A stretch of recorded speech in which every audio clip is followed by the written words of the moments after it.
This is a brief tutorial on the basics of combat in Elvenar. The first three military structures you'll get are your barracks, your armory, and then your training grounds. Your barracks and training grounds each train separate troops. Your barracks, this will change on your race, but for elves, your barracks has a sword dancer, your archers, your mages, your tree ants, and your golems. Whereas the training ground will have your dogs, dryads, banshee, orc warrior, and orc strategists. Now you'll notice these are locked out, and some of the other ones in the barracks will be too when you first start. Each of these are unlocked inside your knowledge point tree. As you reach certain points in the game, they'll unlock and you can begin training them. Unless you upgrade to unlock them, you start with 3 main training spots. Your barracks and your training grounds both share the same training slots. So on my barracks, I have set 2 sets of mages to be trained. If I go to the training grounds, you'll see both of them there. If I add dogs from the training grounds, go back to my barracks, the dogs are still there. So they share those slots.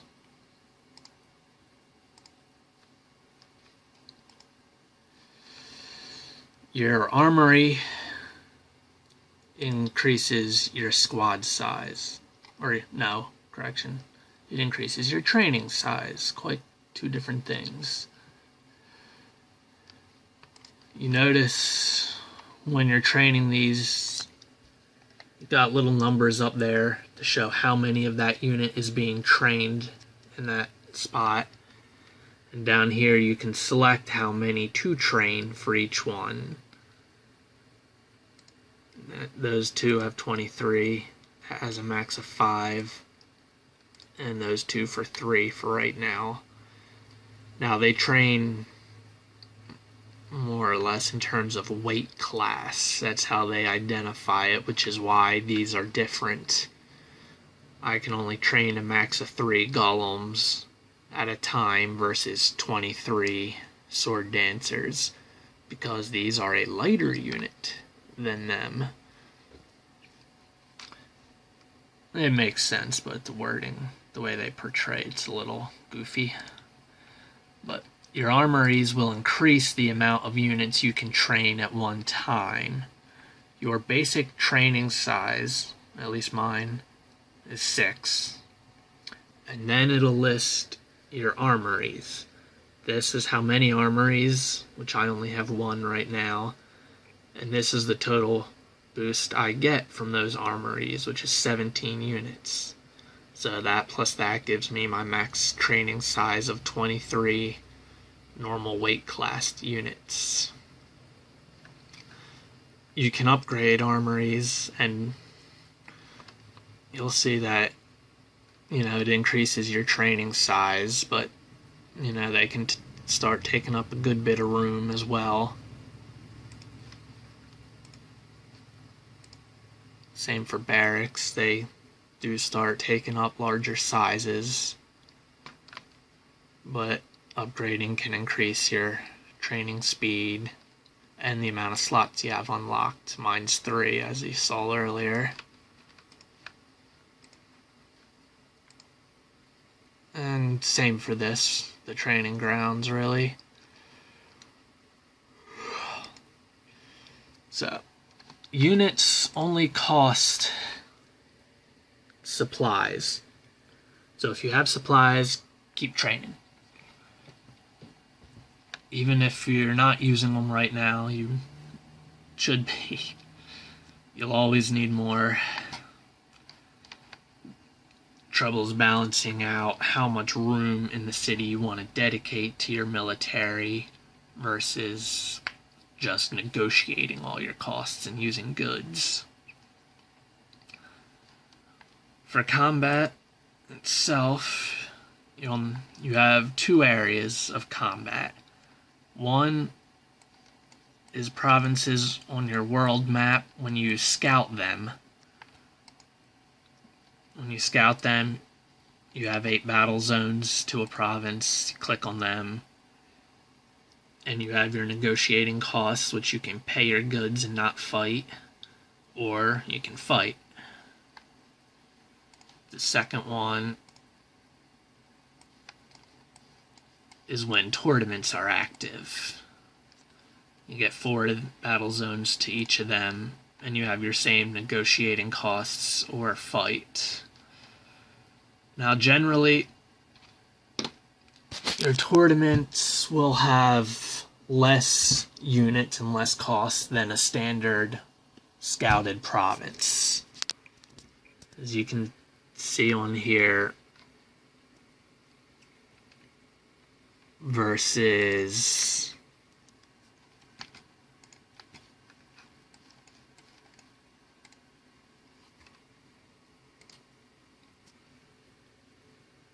that. So as you progress, battles get harder and numbers increase, goods increase, all that stuff. So these will continuously get harder the further away from your city that you're scouting. So we'll go back to the tournament.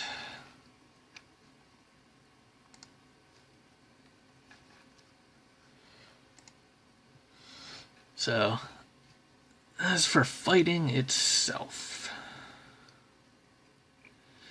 now let's start off. Arm's getting tired. If you click on a unit, you'll get a page that brings up information about it. Its various attributes, what it's good against, what level your unit is, and that's an important thing to note later. Your type of unit, in this case, it's an archer and a light ranged unit. And then this little bit here, which is your size. It has your units per squad, which means they can contain 14 units to a single squad, and they have a total of 1 squad for that specific illustration. The one over here is an entirely separate one. So it's not one. You got one and then one, so you got 2 separate ones there. And then take something like this, where you have something heavier, so your units per squad is 3. And then the size of the unit, which is 4. Which each is a squad size of 12.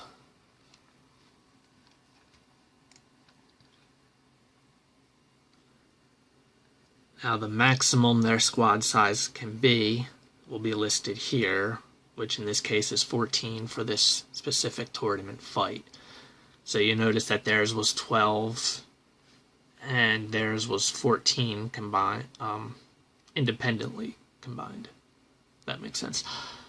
They can't, a single one can't be over that. And it goes the same for yours as well. Yours can't be over what's listed there. So, for the normalist unit, 17, I can't be over that. Or something heavier like a golem, which weighs, what is it, like 4? I forget.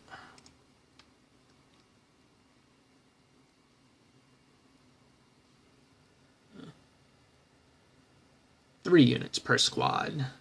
6 squads.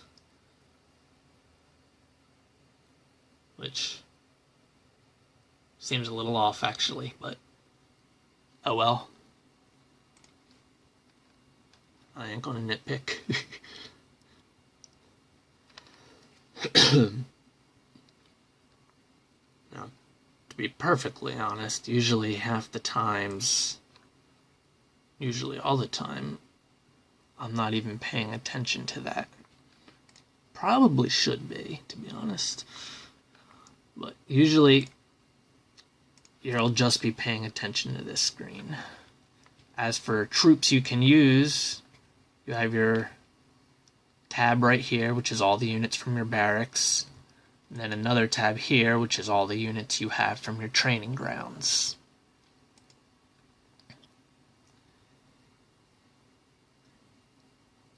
Each unit is a different type. My sword dancer is a light melee. Archer is light ranged. Mage is just a mage. Treant is a heavy melee. Golem is a heavy ranged. And you can see in here they have the list of what they're good against. So my Golem is pretty good against light melee units and light ranged units. And they're just even, flat out even, against a heavy ranged. When they're listed as better against something, they will do increased damage. So if my Golem fights a light ranged unit, he will deal increased damage to it. A heavy ranged unit, he will do just flat out even. Now if he came up and it goes for all of them, they all have different stats, or different things they're good against. And so you don't try to remember each one all the time. You get little icons that'll flash up. Notice the enemy troops there, just your icon. When I go up on here, my light melee unit is good against mage and light ranged. And you'll see the mage and light ranged little icons flash up on top of all the enemies that do that. It will do the same for the light ranged units, but it's still even damage. So I can help you, give you a quick, more visualization of it.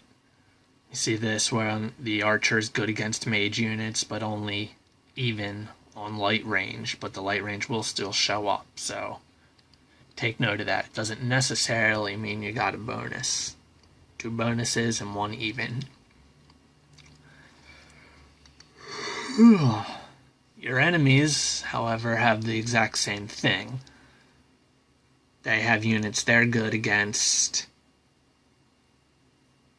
and units that are good against them. So you got to pick your troops, obviously. You want to try and go with what's going to give you the best chance of winning. You want to use things. There's a lot of mages and light ranged units in this one. So my light melee unit's good against a good bit of them, so chances are they'd be a good unit to use to fight with. Simple enough. But take note of other units there. Their heavy ranged unit is still good against my light ranged unit. Sometimes that will be a problem. A lot of times later on it will be a problem, especially on scouted provinces. Like, I can't, if I load my whole thing up against them, these guys could have a field day on my units. More so the more little star thingies they have, little battle sword icons. On this one it's not too much, but you get the idea. So you gotta pay attention not only what your units are good against, but what could be good against them.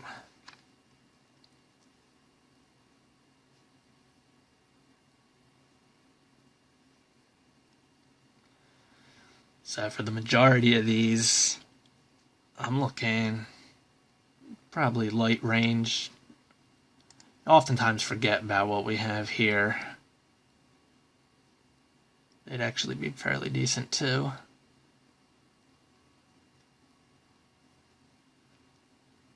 So that's why 4-star on mages, 2-star on ranged, or a more even approach of 3 stars each.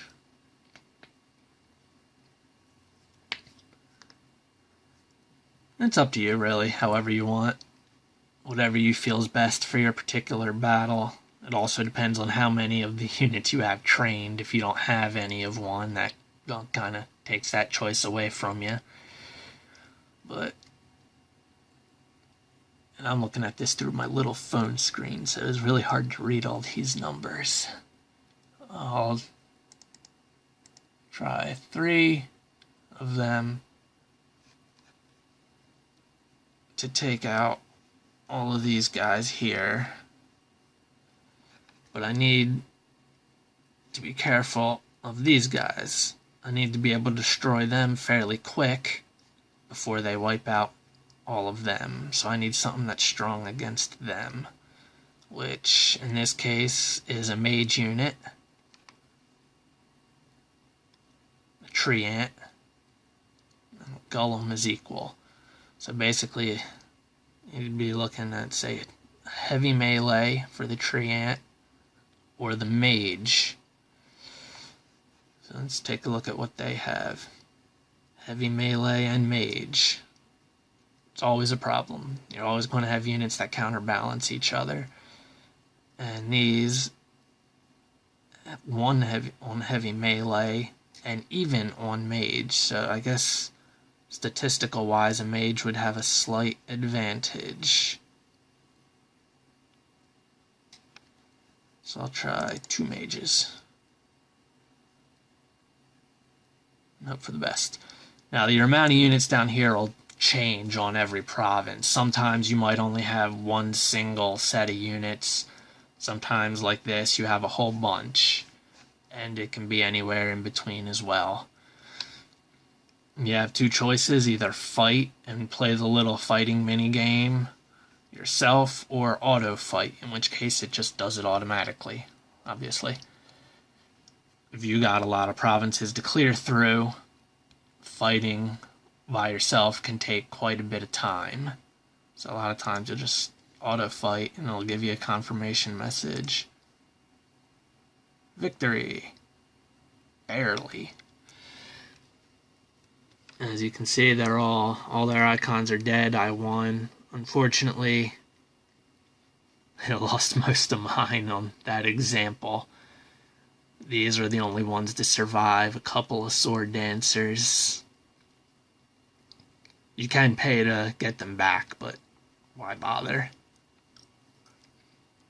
Another thing to note that I actually should have mentioned before doing the fight is your star level.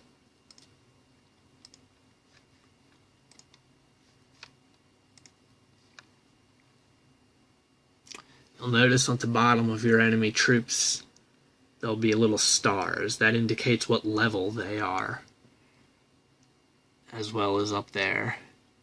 You can see all of these are level 1 units. Level 2 obviously is stronger, 3 even stronger. Whereas mine, you will unlock your upgrades to these guys in your knowledge point tree. So I got 2-star, 2-star, 1, 2, 2. So Treant might have actually worked a little better than Mage. But, oh well. Also, you'll notice if you try out actually fighting, kind of goes without saying, your mage units and your ranged units attack, from a distance. Whereas your melee units have to be up front. So that is something to consider as well. But if you may have a numerical advantage over your enemy. But if they're like, all 3-star units and you're all 1-star, then chances are you're screwed. But, okay. It's about the same thing. Let's try something a little different. Try a Treant this time. See if that makes much of a difference. Hey. And there you go. A lot more survived that time, even although the units did change, the amount changed in there. You'll also notice that the units that you will be fighting, in this case I'm doing tournaments, all your tournament battles, this is a magic dust tournament, so all the units that you're fighting in a magic dust tournament are relatively the same. They'll often comprise of a lot of the same units across the field. The numbers and types will change, but often it will be a little bit different, but it'll be mostly the same. Similar for scouted provinces of each type, each relic type. So, I guess next I should do a actual battle, so you can see that. But my camera timer is almost up, so I'll have to do that separately. Hold on. Okay, to understand what troops to use, how many troops you want to use, other than just what they're strong and weak against, you have to understand how the battle system itself actually works. Or at least you should. So this is a tournament battle, which is the same as a province battle, just your numbers are less. This is a fairly simple one. As you can see, my light melee unit is good against mage and light ranged, and all of my enemies are mage or light ranged. So there's no weakness to this. So I can just, all of them. Which is good for an initial look at battling. So I'll do this manually. Keep in mind, I'm looking at this through a cell phone screen, so everything and all the numbers are miniaturized. So it's a little hard for me to see. Now the enemy just took their turn. They started first. They moved, and then if they can, they attacked. You can see, obviously, each of your enemies, you got your numbers for your sizes and all that. Same for yours. Now that it's my turn, it'll start me off on my first unit. I can move it anywhere within its range. I can move him here, but it's a melee. Melees have to be right next to each other to attack. There was nothing in range for him to attack, so his turn's over. That melee, unfortunately, has a bunch of blocks here, a bunch of bricks, stones, whatever the hell, blocking him, so he has to go. He has no choice but to go around, and there's nothing in range. Yet again. This guy, on the other hand, he can move right next to him, which means I can... Actually, I guess he has a 1 or a 2 range. I can attack either one of these mages here. I'll attack the one right in front of him.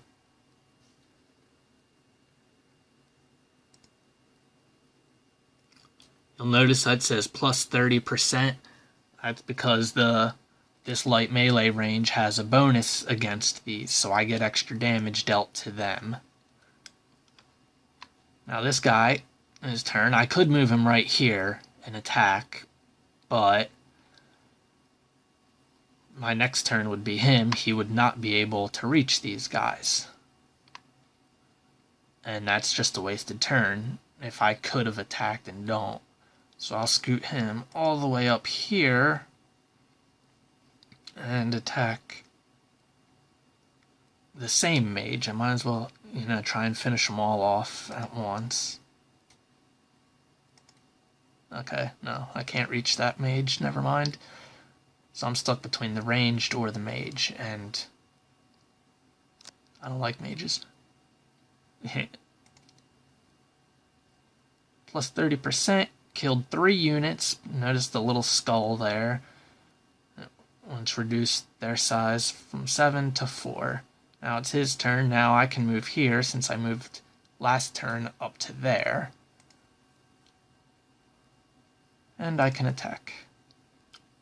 4 dead plus 30% damage. Now it's their turn. Notice their range unit and their mages are moving back because they can attack from a distance, and it makes me have to chase them.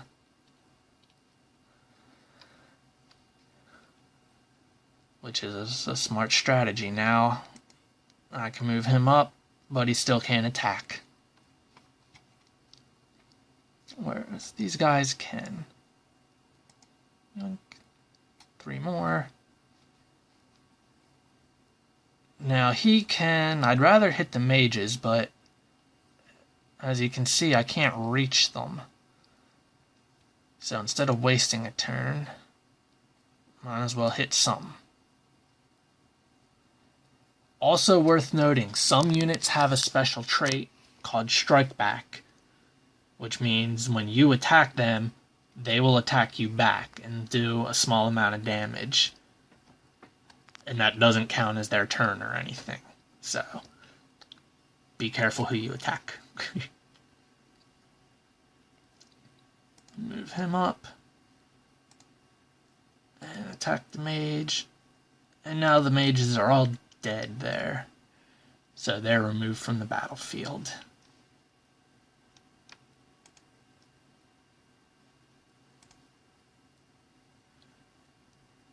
And it keeps going until one side loses. Now you can see down here, it'll show you the order of movements. That's whose current turn it is. Next, next, next, next. After both sides move, it goes to the next round, not that you notice. You have here, you can switch speed. Finish the battle automatically if you accidentally click fight instead of auto fight, but it will still go back and forth attacking. It won't just stop right there. You get to watch it all. Or if you think you're dying, you're losing, and you don't want to lose any more troops, you can surrender.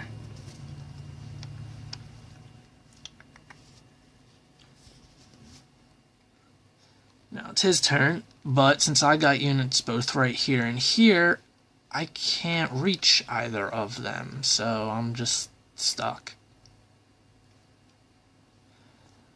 Now I move 2. He has a maximum of 3, so I can still move one more step, but there's nowhere to go.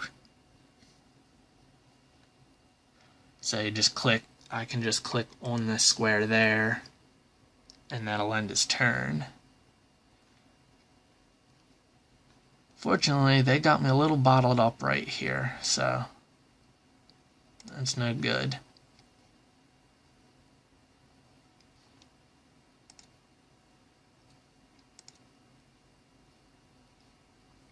Yeah, more mages gone. Now I can go straight to my ranged guy and take him out. Unfortunately, he's backed up into a corner, and there are rocks here, which means there's only one square in which I can attack him from with melee. So, there's really not much I can do.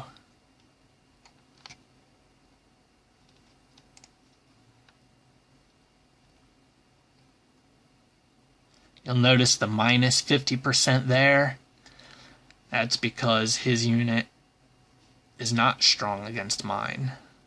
So he does reduced damage.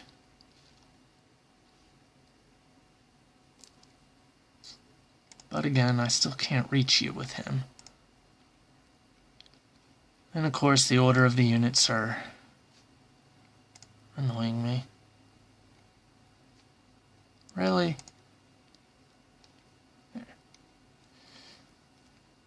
Now that it is his turn, he has a path open to hitting him instead of moving manually to this spot and then attacking. I can just attack and he'll take whatever path he deems fit.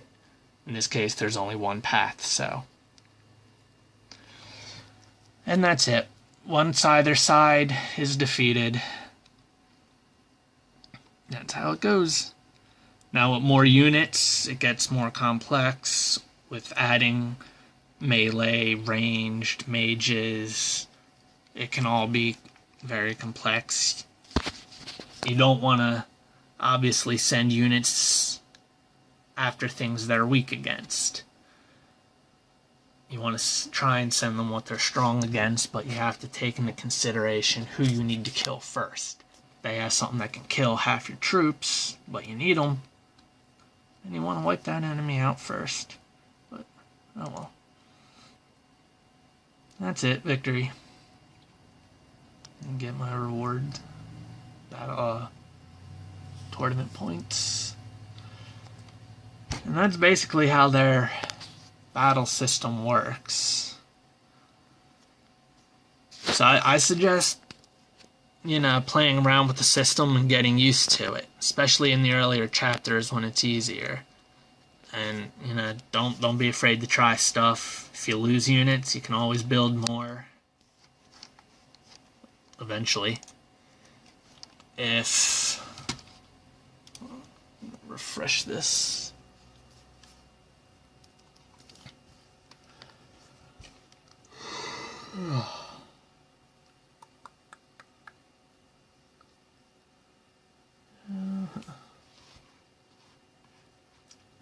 Can't see shit on this screen. Full screen, get a little bit. On this is more of a baby province. I only have the barracks and one armory. But I do not have any of these unlocked. So if I'm in battle and I want to try and use the units I can replace if they die. I mean, the game itself gives me some treants to start with, but the only time I want to use them are if I'm sure they're not going to die until I can replace them. Otherwise, if they die, then you deal without until you're able to unlock them and train them.